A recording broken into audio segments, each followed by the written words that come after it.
I stood here for 10 minutes laughing at what I saw when I opened the package. And that was...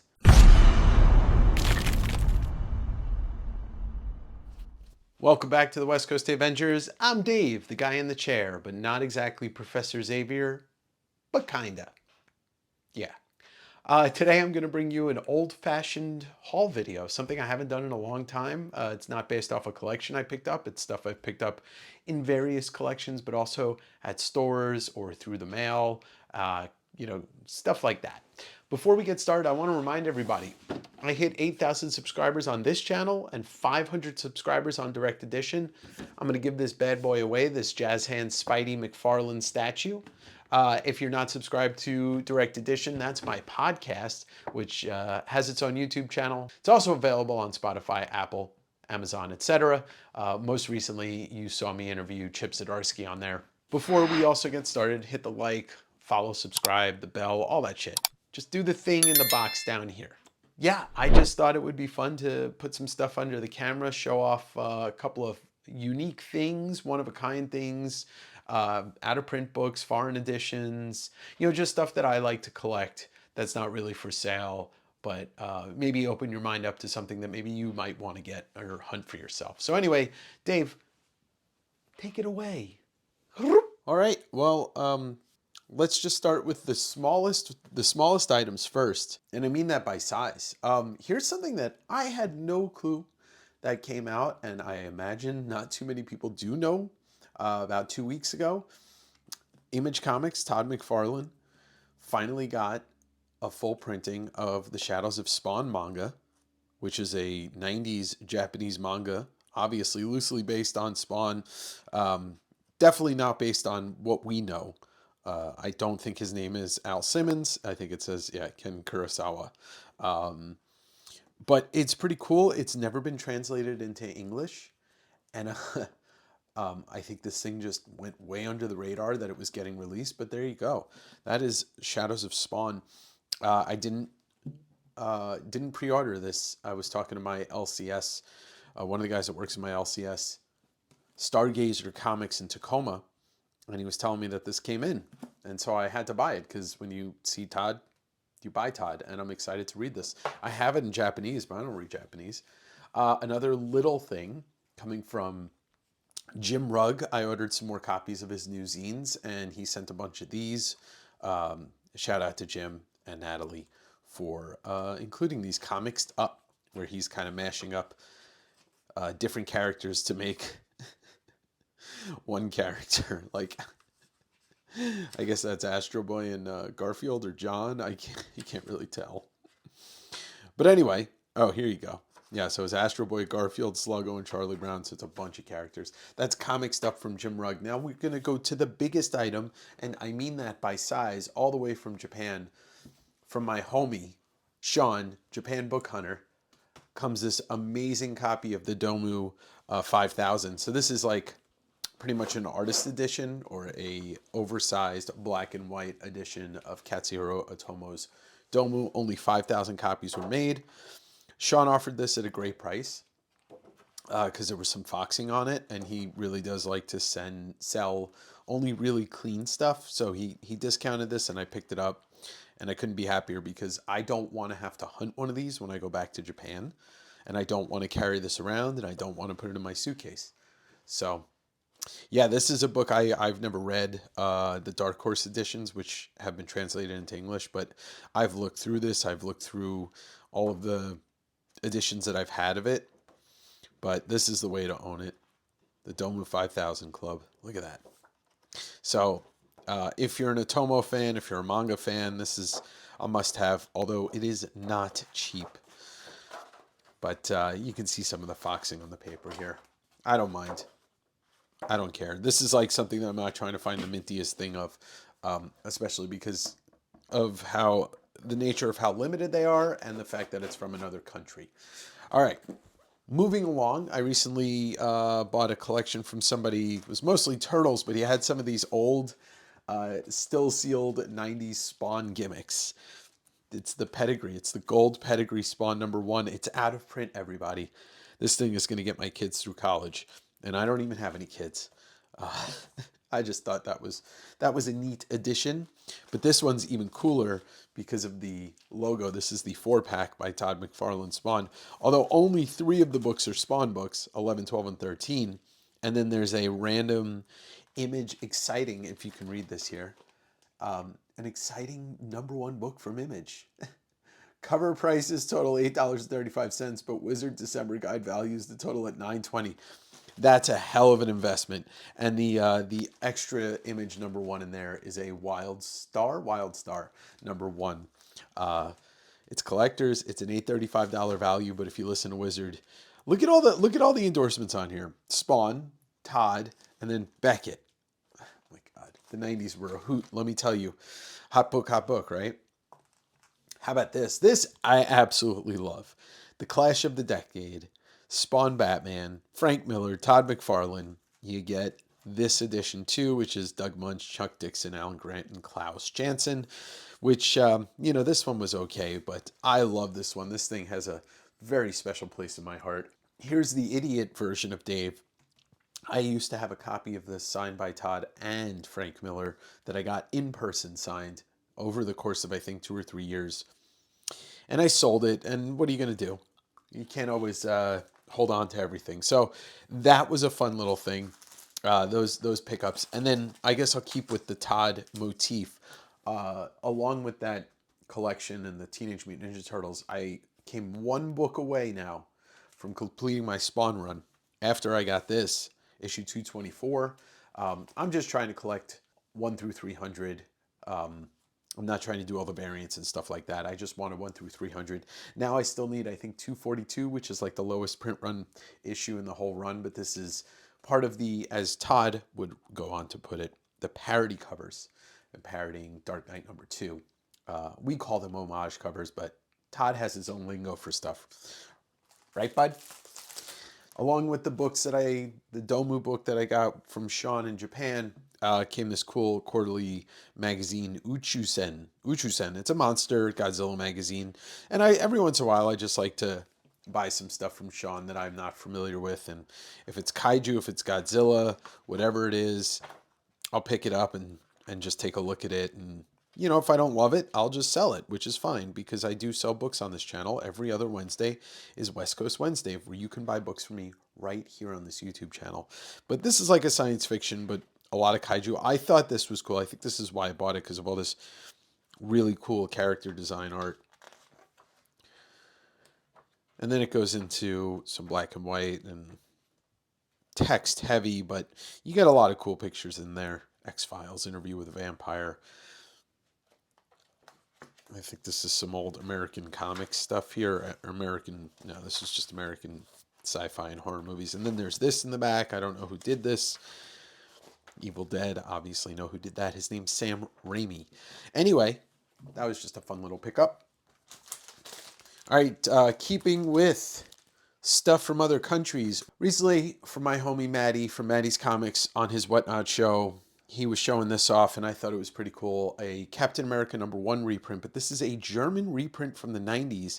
And obviously, it's Germany. They don't really want to rehash their past. All of the swastikas are taken out. They're filled in. They look like squares.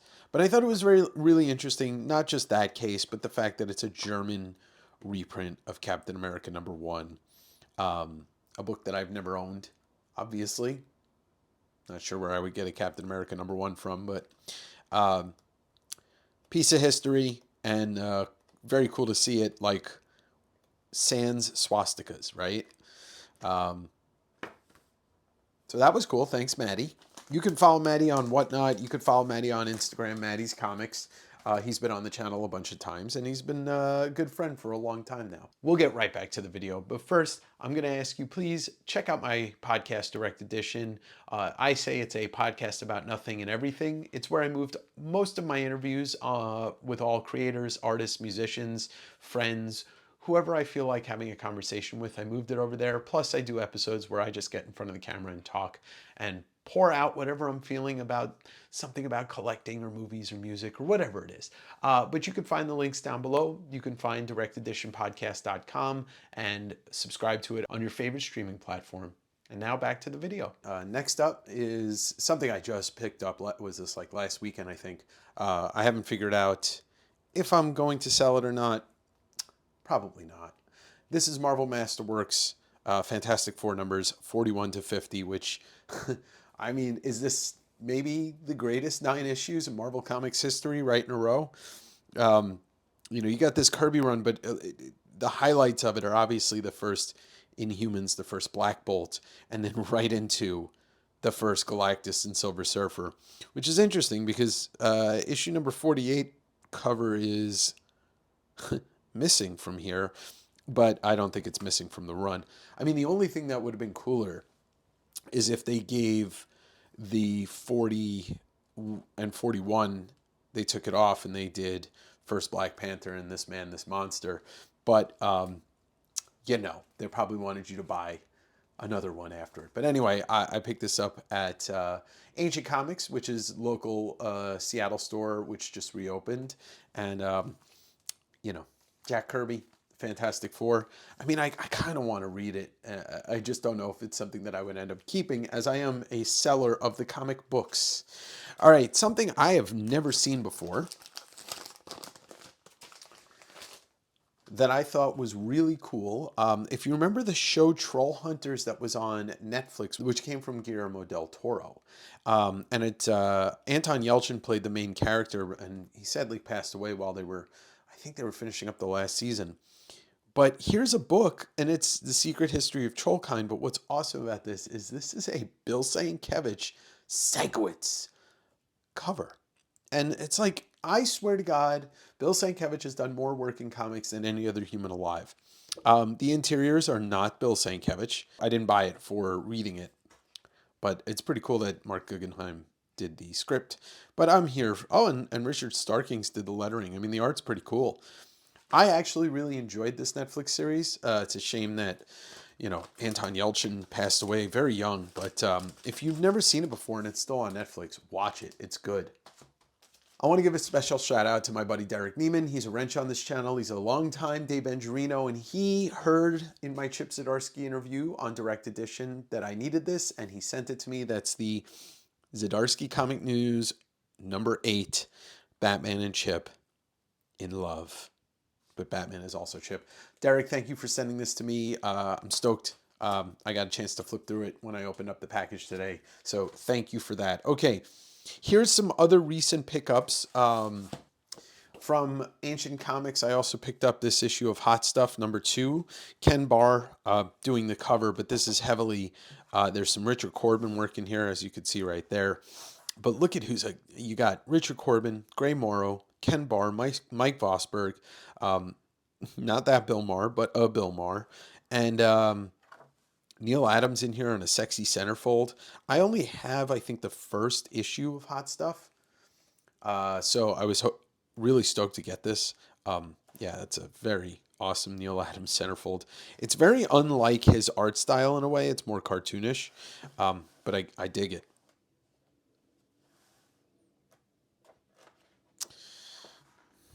Ken Barr doing that back cover illustration, the inside back cover. That looks like this looks like Neil Adams also, but it's Gray Morrow. And then the back cover right there, another sexy piece.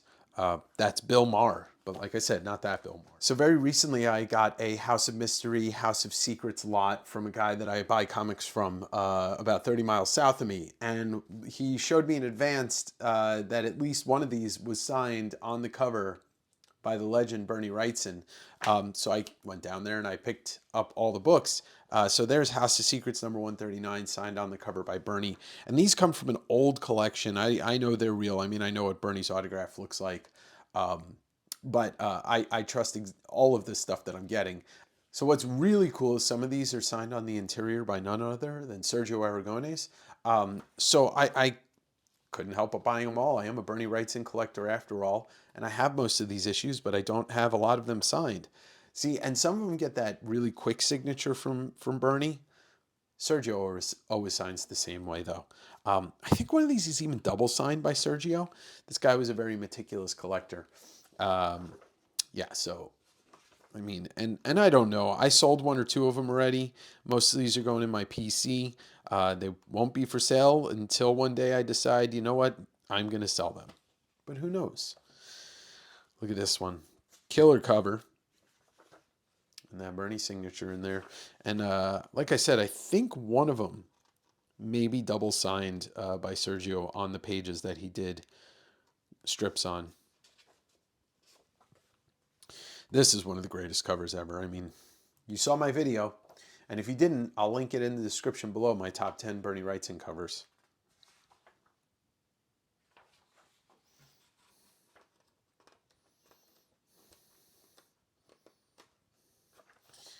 And then the last one, House of Mystery 205, with that perfect every letter signature. And then I don't know if this one's double signed by, or signed also by Sergio. No, this one's not.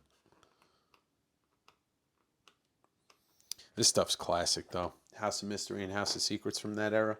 The last part of the video is going to be all artwork and one print. So I'll show off the print first. I got this at Heroes. I talked about it in my Heroes video. Daniel Warren Johnson, Wolverine with the remark. So Felix Comic Art, which is Daniel's rep, did 100 of these. You buy the print and you get the art book too. And most of them, I don't think all of them were, but most of them were remarked. And I was like, yeah, I gotta pick this up. It was $100. How could you not? So there's that. Now we're gonna look at some artwork, original artwork. We will go with something that I actually had gotten in Tokyo last year. It was a commission. Oh man, I can't remember his name now. But I had bought an Ultron commission from him, but I had asked him if he could do a commission for me. His English really wasn't that good, or was non-existent, just like my Japanese. But we did communicate. It worked out, and I got this piece. I asked him to do Venom. Now, I'm going to show you the Venom part of it, which is insane. What I asked him originally, I was like, could you do Venom killing Spider-Man? And originally he said he didn't want to, because he's just like, he doesn't want to get in trouble. But then he did. He is literally ripping Spidey's head from his spinal column. Look at that. I'm gonna be back in Japan at the end of this year. If I see him again, I'll thank him in person, and then I'm gonna get another commission because this guy can draw. Look at this piece of art. Violent as all hell. All right, now most of you, if you've watched this channel, if you know me, if you follow me on social media, know that I have an unhealthy love, or a very healthy love, for Jar Jar Binks, as well as the Dark Lord of the Sith, Darth Jar Jar. Recently, I've gotten a couple of commissions to add to my ever-growing collection of Darth Jar Jar commissions, which I want to say thank you to everybody who's contributed to that. First up to bat is my buddy Raymar Brunson, and Raymar did this wildly nightmarish scenario. All I could think of is you're in the dark and you're trying to figure out what's going on, and all of a sudden the lightsaber gets ignited, and this is the face that you see. Misa gonna kill you, okite. Raymar is a great artist. You can find him on Cosmic Lion. He does a book called Ghost Man. He's also done a lot of stuff with Cosmic Lion in their anthologies. So Raymar is a great artist. You should hit him up for a commission, because the absurdity of this piece is also helped by the fact that his art is amazing and his use of blacks is amazing. And I just really enjoy watching him create art. I enjoy his book. He's almost got a minimalistic style in a way. It's not super hyper detailed, and I think that's why it stands out so much, because there's so many artists that do hyper detail and it works, but sometimes you want to see something that's a little bit pulled back and it shows off a little bit more. And, you know, he did a great job. I mean, the use of the spatter, too, on the white. Anyway, Raymar, I appreciate you, and hit him up. I'll link his socials down below. What you're about to see is of one piece, and then you're going to see probably the greatest piece of art that anybody's ever done for me. All by the same artist. If you've been keeping tabs on my channel and watched the OAX, you know, the recaps the last 2 years, you watch Comic Art Fans, then you know of Eranga D, but I call him Dark Poppy. And Aranga's a good friend, and Aranga's a great artist. I asked him to do a Darth Jar Jar. He asked, is there anything you want specifically? I said, no, you run with it. And I got this amazing portrait of a dual lightsaber Darth Jar Jar. And he's got the, you know, he's kind of got the Darth Maul Jar Jar look, which I love because nobody's done this for me yet. Nobody's adapted another character style in with Darth Jar Jar. And I just, you know, red lightsabers, cool looking. They're a lot cooler than every other color except maybe purple. But Eranga nailed it on this. I'm going to put his socials down below. He's got a book out. You can hit him up and get commissions. He's a fantastic artist. He loves doing X-Men stuff, but, you know, push him out of his comfort zone and see what you get, because you're going to get something amazing like this. But what you're about to see is either going to make you laugh uncontrollably, or it's going to give you nightmares and then probably make you laugh. Eranga sent me something. He didn't tell me he was coming with this.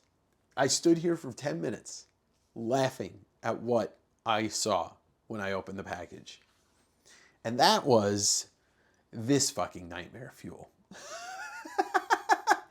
Misa West Coast Davenger. It's me as Jar Jar. I don't even know in my wildest dreams if I ever saw something like this coming. But goddamn, Eranga, you nailed it. I love you, Dark Poppy. See, that's what the D stands for. Wow, just wow, unbelievable. Look at the lightness on that. Oh man. So anyway, this is one of his sketchbooks, which I'll show off a little bit, which you can pick up from him in person and pay him to do a great sketch on it. But take a look at his art. I mean, it's amazing. You know, what I was saying about the minimalistic style, it's kind of like Eranga goes the other way. And there's a lot of detail in this stuff, but it's not over detailed. It's a very, you know, if the best way I could say, this is a comic ready style. Like, he is ready to do covers for everybody. I haven't seen, you know, like, this isn't his sequential stuff, but it's, look at that. I mean, just such great figure work. But that is where it's at. Look for probably in the next year my Darth Jar Jar zine. Anyway, before we get going, I want to say a couple of things. So, well, I hope you enjoyed that haul. I had a fun time showing it off. It kind of gave me a little recollection of all the things that I've been buying recently for myself. Like I said at the beginning of the video, most of this stuff is not going to be for sale. If I get tired of something, yeah, I have an avenue to sell it. That's right here on this channel. Every other Wednesday, West Coast Wednesday is my live claim sale where you can buy books right from me on this wall. And all you have to do is say, hey, I want to buy that book, claim letter J or whatever. It's very simple. And we have a great community of people here that sit in the chat and have fun and buy books. You can also just hang out. And that's the thing about this. I did set out to do two things with this channel. One was to show off books, talk about books, and hopefully attract a community of people that enjoy my brand of insanity and the books that I love and the artists that I love too. And the other thing was to have an avenue to sell books and various pieces of comic memorabilia without having to own a store, without having to pay the middleman, aka eBay or whatnot. I do have an eBay store, and get to work for myself. And that's really what this channel has become. It's become my job. It's become a place to come and hang out and talk about comics. And a lot of you have supported me through the last 4 years, and it's amazing. Other than that, look for some more haul videos and stuff like that. You know, I'm trying to mix it up, but not too much. Can always keep it comics here, and always going to try and keep it positive, unless I'm talking about CGC. And even when I do get something graded, I still hate that company. And Direct Edition, the podcast, is where, like I said, I'm moving all the interviews. So please join the fun over there. And you have a chance to win this for free. There's really not much to lose except maybe like a couple minutes of your time and, you know, some brain cells that I take away from you via talking about Jar Jar Binks. I don't really know. Thank you very much for being here this week, and I hope to see you next week on the West Coast Davengers. West Coast Davengers. 5 syllables. See ya! Just kidding. I want to talk to you about Turok, the dinosaur hunter. Whoa.